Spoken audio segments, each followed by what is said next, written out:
Today's story is about pieces of metal, ordinary-looking components salvaged from the wreckage of a devastating plane crash and installed onto other identical jetliners. It all starts back near the end of 1972, December 29th. A big, sophisticated L-1011 wide-body jet is on approach to Miami International Airport. It's nighttime. Below them is nothing but the vast, dark expanse of the Florida Everglades. Inside the cockpit, the flight crew, captain, first officer, flight engineer, all experienced guys, are focused on a small problem. A single light for the landing gear hasn't come on. Now, does that mean the gear isn't locked, or is it just a $2 bulb that's burned out? To figure it out, they put the plane on autopilot to hold altitude while they fiddle with the light assembly, but they get completely absorbed by it. Tunnel vision sets in. And somehow, in the process, the autopilot gets knocked off its altitude setting, or maybe disengaged altogether. Nobody notices the plane starting a slow, gradual descent, not until it's way too late.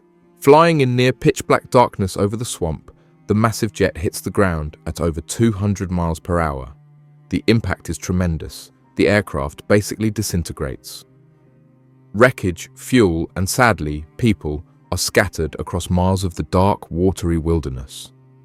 Rescue crews work through the night in incredibly difficult conditions. By morning, the scale of the tragedy is clear.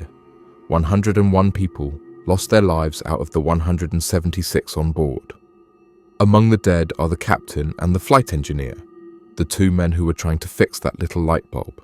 It was a terrible, terrible crash, the kind that leads to major investigations, changes in training, new safety rules. But this airline, like any business, also had practical concerns. These L-101s were state-of-the-art, and their parts were worth a lot of money.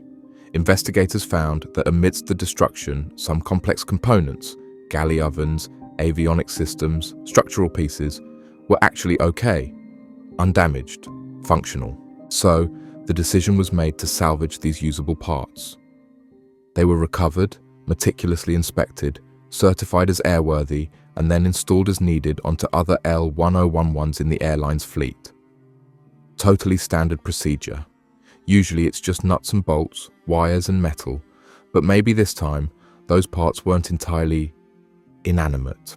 Because not long after these planes with the salvaged components were back flying their routes, the strange stories started. Not just rumors, but reports coming from the flight crews themselves. Pilots, flight attendants, engineers. They started experiencing things that they couldn't explain. And weirdly, these odd events seemed almost exclusively linked to the specific planes known to have parts from the Everglades wreck. Take this example, something reportedly happened more than once. A flight attendant is working alone, late at night, in the galley.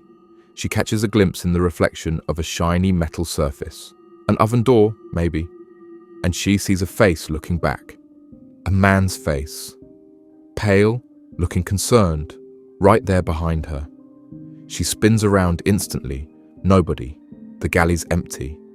But the image of that face, it sticks with her. Especially if she later saw photos of the crew who died in the crash. The resemblance to the flight engineer, some said, was uncanny. Or maybe you're a pilot. You're in the cockpit early morning, running through pre-flight checks. Nobody else around yet. All of a sudden, you get that powerful feeling, you know? Like someone is standing right there, just behind your shoulder. You turn around, expecting to see your co-pilot arriving, but nothing. Just the empty seat, the quiet cockpit, maybe a sudden cold spot that makes you shiver for no reason.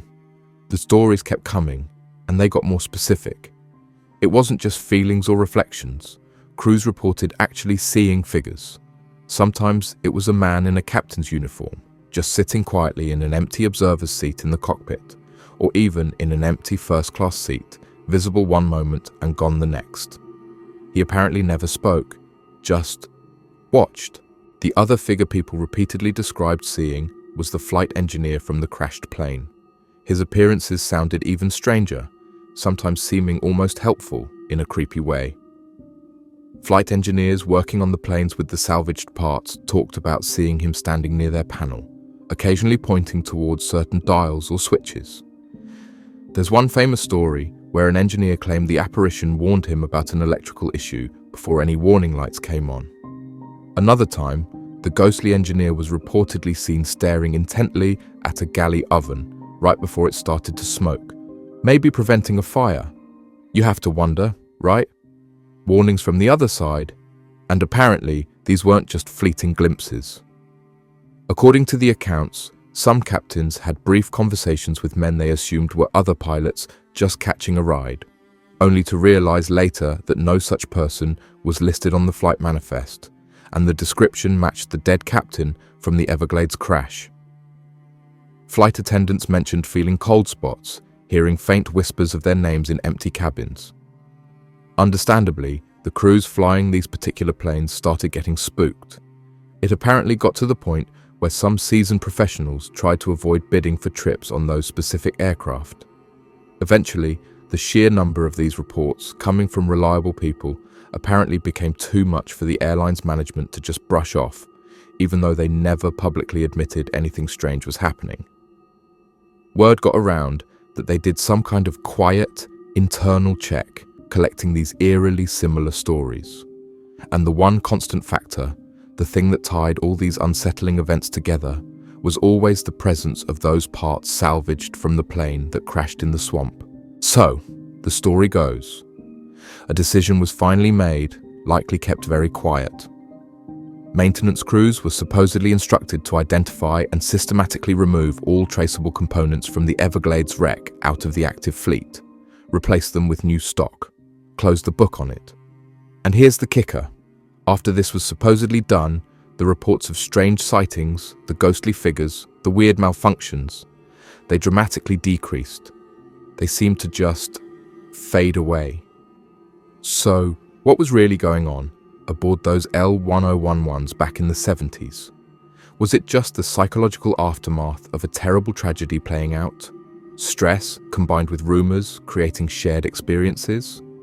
Or is it possible that something non-physical, some kind of residual energy, or even the consciousness of those who died, somehow got attached to those pieces of metal? Did the captain and flight engineer, who died focused on their duties, somehow continue trying to watch over their fellow crews? The plane that crashed that night, December 29th, 1972, the source of the salvaged parts and the focus of all these eerie reports was Eastern Airlines Flight 401. And the strange events surrounding its salvaged parts, made famous by books and movies, the legend that still gives people chills today, became known around the world as the ghosts of Flight 401. The figures seen most often, described time and again by the crews, were said to be Captain Robert Bob Loft and flight engineer Donald Don Repo. A horrific accident, followed by years of disturbing reports from credible people. What's your take? Was it grief, coincidence, or something truly paranormal happening on those flights? Let me know what you think down in the comments. If you found this story interesting, give it a like, and if you want more explorations into the strange, dark, and mysterious, be sure to subscribe. Thanks for stopping by. Stay safe out there.